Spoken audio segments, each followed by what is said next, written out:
महायुती सरकारला मोठा धक्का. राष्ट्रवादीचे नेते माणिकराव कोकाटे यांचं मंत्रिपद गेलं.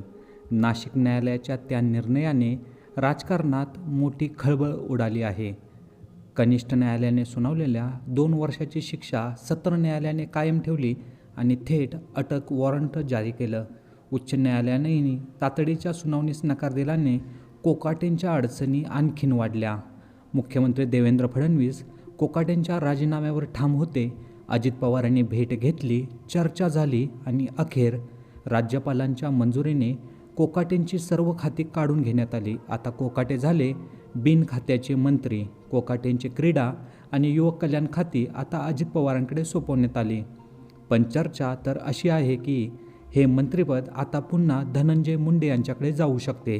काय वाटतं तुम्हाला? हा कोकाटेंना दिलेला झटका की महायुतीची रणनीती? कमेंटमध्ये सांगा आणि अपडेट्ससाठी आपल्या चावडीवरील राजकारण या यूट्यूब चॅनलला फॉलो करा.